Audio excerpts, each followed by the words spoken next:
Hello students, welcome to my class. So I will be continuing with the topic that I've discussed in the previous introductory video, that is retrosynthetic analysis. We will have a quick recap of what we studied in the previous video. So as we studied previously, you know that retrosynthesis, what we are doing from the product, we are arriving to the reactant, that is we are coming backward. So in synthetic planning, it starts with the product which is fixed and unchangeable, and it works in the backward direction towards the starting material, and this process it is called as retrosynthesis, and the art of planning the synthesis of the target molecule is called as retrosynthetic analysis. What else did we study? We studied about the retrosynthetic arrow, that is this double lined headed arrow that is used to represent the retrosynthesis. And one example here, that is we are taking, if we are taking, this is called as a target molecule like an ester, then if you have to write the retrosynthesis, how will you write? You know that an ester can be made from an alcohol and an acyl chloride, correct? So where will you break this molecule, students? Where will you disconnect? Here you can disconnect this molecule at this particular bond, and you can add one H here, you can add one Cl here. So you can make this ester from alcohol and acyl chloride. So what is that breaking called as? It is called as disconnection. Okay. So mentally breaking a molecule into component parts like this is known as disconnection, and it is helpful to indicate the site of disconnection. How do we show disconnecting site? Is through this wiggly line. Okay, so here you see this particular molecule, that is a product molecule. If we have to do the disconnection, if they tell you show the disconnection of this particular molecule, how will you do it? You see which site is more favorable. You should disconnect at that particular site where the reverse reaction is more visible and workable, correct? So you can disconnect it over here, and so you can add one Cl this side and one H here. So these two are called as what? They're called as the synthetic equivalents from which you can synthesize your target molecule. Next, we did study about syntons and synthetic equivalents, correct? So, syntons are nothing but these are idealized fragments. These are nothing but the intermediates that we get, and they are associated with polarity. That is, they will be either having a plus or minus charge, which stand for the reagent we are going to use in the forward synthesis. So, from a reagent, from that particular reagent, we might get a cation or anion, which is nothing but that particular synthon. So they are not themselves reagent, students, although they may be occasionally turn out to be an intermediate along the reaction pathway. So how does the synthon help? So it, although it may not be involved in the reaction, but it helps us to draw the, write the retrosynthesis pathway. Like if you understand what type of synthon is there, then you can analyze what type of reagent can be used to get that particular synthon, and that way you can write the retrosynthesis, correct, of that particular molecule. So synthons are used for that purpose. And you can have anionic or cationic synthon. For an anionic synthon, the reagent is often corresponding to a hydrocarbon, and for a cationic synthon, this reagent is often corresponding to a halide, because you know that halides will go with the minus charge. They are highly electronegative, so they will go out as minus charge, so leaving back the plus charge. So for a cation, if you want a cationic synthon, what will you add to it? Usually a halide. And if you want an anionic synthon, that is one with the minus charge, what will you add? You will add corresponding hydrocarbons to it, okay, because they will go out as minus usually, okay. And what else did we study? So these are the syntons. If you want X plus, then you will have Xn, where N should be highly electronegative, which will go out as minus, leaving X with a plus charge. Same way, Y minus means we are taking Ye, where E should be highly electropositive, which will go out as E plus, like H plus and other hydrocarbons, and then you will be left with Y minus charge here. Okay. What else did we study? Here one example of paracetamol they have given here. So this is one common example for you to understand retrosynthesis. So now if they have given paracetamol as your target molecule, where exactly will you disconnect it? Here between nitrogen and carbon, this bond is, there you can disconnect it. Now you know that nitrogen is electronegative, so this part will have the minus charge and this part here the carbon will have a plus charge. Now, if you want this particular molecule with nitrogen having a minus charge on itself, what will you add, students? Previously, we told. So, if you want a synton having minus charge, what would you usually add? You would add a hydrocarbon to it. Like, hydrogen itself can be added because you know that hydrogen always goes out as H plus, leaving nitrogen with the minus charge. So, what did we do? We added one more hydrogen here.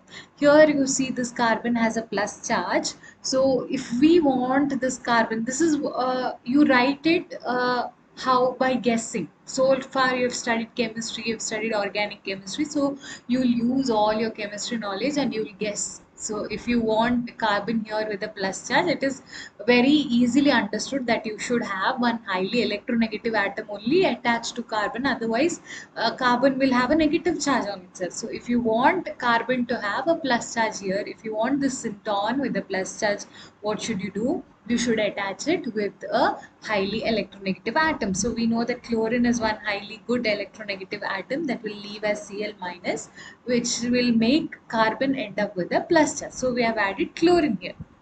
So this is one example for you. And what are these two called as? What are these two called as? These are called as the syntons, and these two are called as synthetic equivalents, from which we get the syntons. Correct. What next? What have we studied next? So here a lot of examples are given, but we'll discuss few just for you to understand what exactly happens in retrosynthesis. So one example is diaminoazide that is used in agriculture. Okay. So here if you have to, this is your target molecule that is diaminoazide. You want to go to the synthetic equivalents from which you get this diaminoazide. So you can see that you can, disconnect over here, okay, between the C and N bond. So what do you get? Now you get an acyl chloride, correct? You get, this is the acyl chloride that you get. But here there's a problem that this acyl chloride that you get, it is unstable and it will cyclize to an anhydride. Okay, but it does not give any problem, because in order to synthesize diaminoazide, what we actually use is this cyclic anhydride only. So it does not possess any problem. So you should see that the reverse reaction is feasible. That is, when you're writing your synthetic equivalence, you should see that when you're seeing it in the reverse direction, you should actually get the product that you want. Okay, so if I write acyl chloride, I will get it, but in practically while doing, acyl chloride will not exist like this. So we will have it in cyclic form. So if you write this is the best way to write the retrosynthesis for diaminoazide. Okay. Next, we are coming to an important topic, that is disconnection and FGI. What is FGI, students? It is called as functional group interconversion. So we will understand what is FGI in the coming topic now. So what is disconnection? They are the reverse of synthetic step. When you're synthesizing something, from that final product, you're cutting it by adding different arrow marks. You know that we have disconnected. That's called as disconnection. And you know that you cannot disconnect anywhere you want.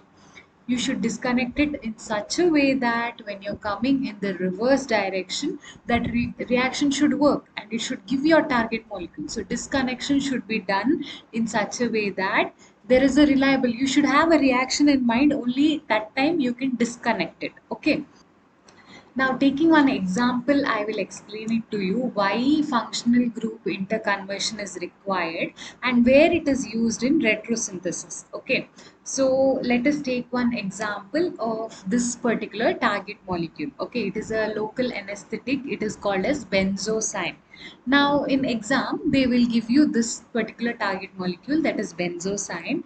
They will tell you write the retrosynthesis or write the synthesis of benzosyne. Now, if a question comes like this, for say 3 or 4 marks, they're telling you, write the synthesis of benzocyne. What they mean is that first you have to disconnect and show. First, they expect you to do disconnection approach to this particular molecule and show them the reactants from which you actually got benzocyne, and then they expect you to take that reactants once again and write the synthesis of benzocyne. What are you proving that time? That yes, that reaction is possible. First, what you're doing, you're disconnecting. You know what is disconnecting, right? Previously we studied cutting this molecule at different sides and getting the lowermost from which this benzocyne was formed, lowermost reactants that we'll get first. That you will do first by disconnecting. And in the second part of the question, what you will do, although they're asking you only write the synthesis, it is understood that first you have to show them by disconnecting it, then you are supposed to write the same thing in the reverse order by showing the synthesis. Now I'll show you how to do one molecule, that time you will get one idea. Okay, now let us take benzocyne. Okay, taken.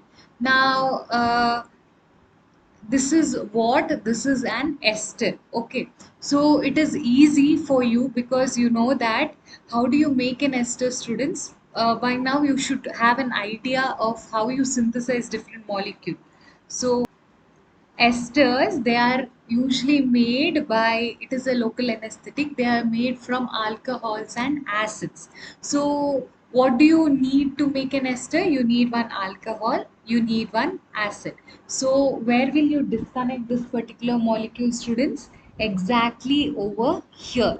This bond is easy for you to disconnect. Why are you not disconnecting over here or over here?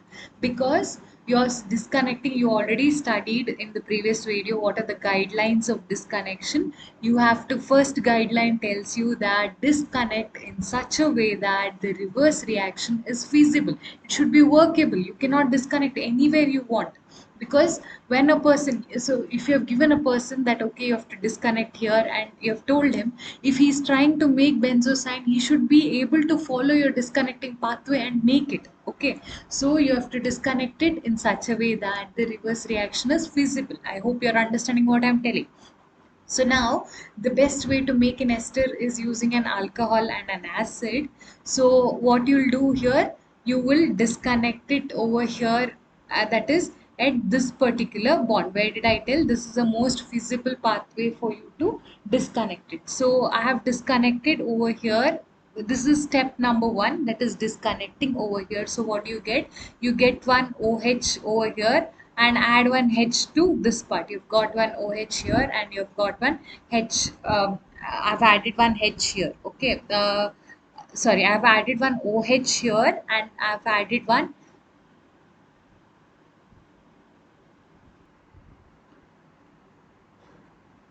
OH over here, okay, to this part, and to this part what did I add? I added one H, okay, because it was already ETO, so I have added one H. So this can be the alcohol and this can be the acid.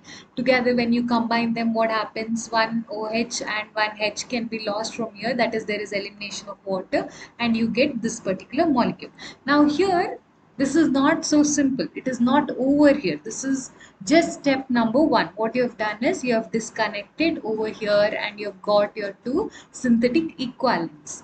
But you can still further disconnect this molecule, correct? So what they expect you to do is that you, if that particular product can be synthesized by 5 different steps, they expect you to go down that 5 different steps and get that first reactant from which this can be synthesized. So this is somewhere the fourth step. Now you can disconnect this further, correct? So what we have to do is we have to go to more simpler form. We have to do the disconnection of this particular, this is already in its simplest form. You cannot further disconnect it to get any other simplest synthon. but this is still in the complex form, so you will go further down by disconnecting this particular molecule. So we should now like to disconnect either the NH2 or COOH group from the aromatic ring. So here there is the end of aromatic ring. So now you're thinking, okay, I have disconnected that and got this. Now I have to get this to further simpler form, so I can disconnect either NH2 or this full COOH group from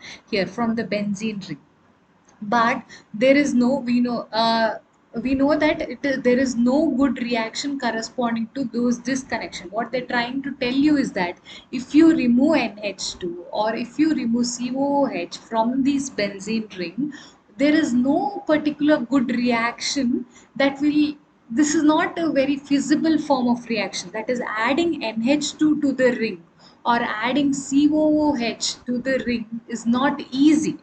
So you cannot disconnect like that. What you're doing, you're disconnecting where, once again, remember the guideline. The reverse reaction should be feasible, should work. So if I directly disconnect here, reverse reaction, that is adding of NH2 or adding of the COOH group, is not easy for the benzene ring. That is why we cannot disconnect this, or we cannot disconnect this directly. Do you understand it? Because we have to follow the guideline. Now is your functional group interconversion coming into picture. So what we have to do is that we have to change both of these functional group into some other group so that it can be added to the benzene ring by a reliable reaction. So this is called as functional group interconversion. So this is also an imaginary process like disconnection. Now, are you understanding, students? Let me tell you all once again. What did we do? We took benzosyne.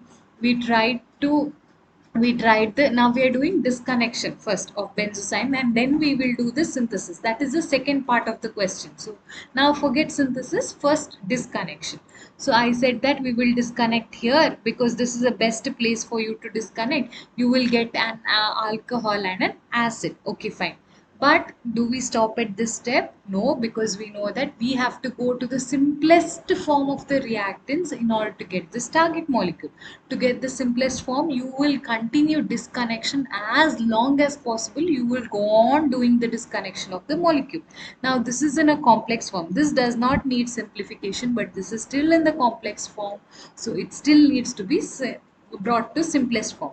Next, you will think, where should I disconnect in this molecule? Both places. What are the places? You cannot break the benzene ring in name of disconnection. Only thing you can do is disconnect this group or disconnect this group. Now, although you can, when you are writing in paper, it is easy for you to write disconnecting NH2 or disconnecting COH. It is easy to write. But when you're doing it, it should work. Practically, it should work. That is not possible. It is not very easy to add NH2 group or COH group directly to the benzene ring. We don't have any such reactions in organic chemistry which shows easy addition of NH2 or COOH group to benzene ring. That time what you can do, you can use something like called as functional group interconversion. That is, you are interconverting this group into some other group which is easy to add to the benzene ring. Now let us interconvert both of these groups. Okay, so here we know that we can make amino group by reduction of the nitro groups. Okay, here we have this amino group, that is NH2. But if you have a nitro group here instead, on reduction of that nitro group, it will give you this amino group. Same way, what do we have here? We have a carboxylic group. Okay, and you know that you can make carboxylic acid by oxidation of alkyl group. So we can do functional group interconversion here. That is, they are telling us that let us put a nitro group here instead of this amino group, and let us put an alkyl group here, because on reduction of that nitro group, it will once again give you back this amino group, and on oxidation of that alkyl group, it will give you this carboxylic acid group. So let us continue. Next step, what you will write, you don't have to write these explanations every time you do it, but for you, for in this example, for you to understand, I'm writing.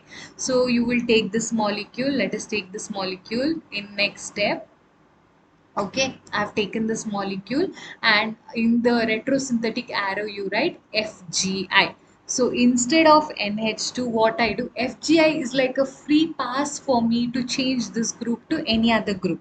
It should be possible to convert this back to this. So I can change this group to any other group and write. So NH2, I will convert into NO2. Why specifically NO2 only I have written? You cannot write any group.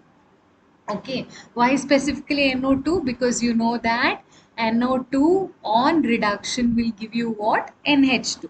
So here, if I want to go back from this to this, what should I do? I should just do reduction. Here you can write reduction. It will give me NH2. Same way, one more functional group also I will convert. So I'm writing FGI. What is FGI? Whenever you write FGI on the retrosynthesis arrow, it means that you are doing conversion, interconversion of the functional group. Here I'm taking an alkyl group like CH3. Now, if I come back, if I want to get back this carboxyl group, what should I do to the CH3 group? I should do oxidation. That time it will yield me C double bond to OH. Now, instead of this group, can I write NO2 group here? No, I cannot. Why can I not write? Even that is a functional group interconversion, right? From COH to NO2, nitro group I'm doing. But I cannot, because there is no possible way in which I can convert a nitro group to carboxylic acid group. Correct. Are you understanding my point? I should write only those groups which can be converted back into this particular group. We need that. And why are we doing this, students? Why are we taking all these efforts to change the functional group? Because the reverse reaction should be possible. Adding NH2 and COH to the benzene ring was not very easy. Whereas adding nitro group to this ring, what is this ring containing CH3 on top of it? What is a ring, benzene ring having CH3 on top of it called? It is called a toluene. Ah, adding NO2 to toluene is an easy reaction compared to adding NH2 and COH to the benzene ring. We have nitration reaction where if you do nitration of toluene, you will get para-nitrotoluene. Correct. This is nothing but para-nitrotoluene. Correct. No. So we are doing this conversion. Next, wow, we have done two functional group interconversion. In one step, we have converted NH2 to NO2. In one more functional group conversion, we have converted COOH group to CH3. Okay. Now what you will do, now disconnection of the nitro group is rational. That is, they are telling it is possible. Why? Because we know that titration of toluene occurs easily and toluene is available also easily. So what you will do, what is the next step? You will take this, and where exactly will you break it? Further disconnection, because we do not stop at this is not a simpler molecule, we want the most simplest molecule that you can get. So what you will do, you will take this, now you can disconnect over here. Correct. On nitrogen, what? So I have disconnected over here, and one H is written here. This on nitration, what will it give you? It will give you para-nitrotoluene. What is this? This is toluene. This on nitration, when you come back, it will give you para-nitrotoluene. So whenever students, you are writing like this, you are writing your molecule, you are disconnecting, and you are writing the synthetic equivalent, always check in the reverse direction. Does it work? Is it easy to go back from this to this? If it is not possible, if it is not feasible to go back from this to this, then your disconnection is wrong. How to convert, how to check if you are doing the correct type of disconnection is to check if the reverse reaction is feasible, if the reverse reaction is actually practically possible in chemistry. So here you know that nitration of toluene is a very common example. You study it in lot of places in organic chemistry. So when you go back, you can get this nitro product, correct? So you can write this analysis. Now, can we further break this molecule? Not necessary, because toluene is already the most simplest form. So this completes the analysis, and we should now write the synthesis. Okay, how to write the synthesis? Once you have done the entire disconnection, it is very easy for you to write the synthesis. What you'll do, just go on writing the reverse order. That is from this step to step number 1. That is from this step to till this step. Go on writing it in the reverse order. Now see, I've written the synthesis in the reverse order. What should I take first? The same molecule down, you'll put the heading synthesis. Take your toluene. Okay, what did we do to Tolwyn? What should we do to Tolwyn in order to follow the same pathway in which you came down? You are now climbing up the ladder in the same way, following the same pathway. Now, what did you do here to the Tolwyn in order to get the para-nitrotoluene? What should you do? You should do nitration. So you can write nitration here. What are the reagents used for nitration, students? HNO3 and H2SO4. Correct. So I have done nitration. So what do I get? I get a para-nitrotoluene. Now, what is the next step, students? What is the next step? Tell me. We did functional group interconversion, wherein I had converted this COH group to CH3 group. Now I'm going in the backward direction, so I have to convert the CH3 group to COH group. What is the method to do that? That is oxidation. So I'm taking an oxidizing agent like KMNO4, which will convert the CH3 group to COH group. Retain this group as such. What is the next group, next step, students? What did I do further? Here in this step, what did I do? I had converted NH2 to NO2. Correct. So what did I say? If you want to go backwards, what should you do? You have to do the reduction of NO2. That will give you NH2 group here. So what should I do to convert this NO2 group to NH2? I should do reduction in the presence of palladium catalyst. You can just write reduction if you want, but it is better if you write what type of, because you know reduction involves addition of hydrogen in the presence of palladium or any reduction catalyst, which you know. Okay, so have I got this? Yes, I've got this. Now what do I have to write? One more step is there for you to write. That is your first step, that is disconnection. So what is that? Where is that step? Yes, here it is. Now I've reached till here. Now how do I get this target molecule? I have to add one ETOH, that is the alcohol molecule. So in the synthesis, finally I'm adding one ETOH, that is alcohol molecule. Alcohol, when added to this acid, what do I get? I get my target molecule, that is benzosyne. So I have completely written the synthesis, and when I go back here, what is this? This is the retrosynthesis. Now here you don't put double arrow because this is synthesis. When I'm going in backward direction like this, that is retrosynthesis or disconnection. Okay, front towards when I'm coming, that is nothing but the synthesis of this molecule. So this was that basic reactant, and this, you know, the step took place in 1, 2, 3, 4, 5 steps. So we came back one step each to reach this last reactant molecule, and then you're writing its synthesis. So I hope you have understood why we use functional group interconversion, because it was not easy to add NH2 and COH to the ring. Let's understand few more examples. So more examples for functional group interconversion will be discussed in further videos. We'll end this video here. Thank you, students. Thank you for attending my class. Take care and bye.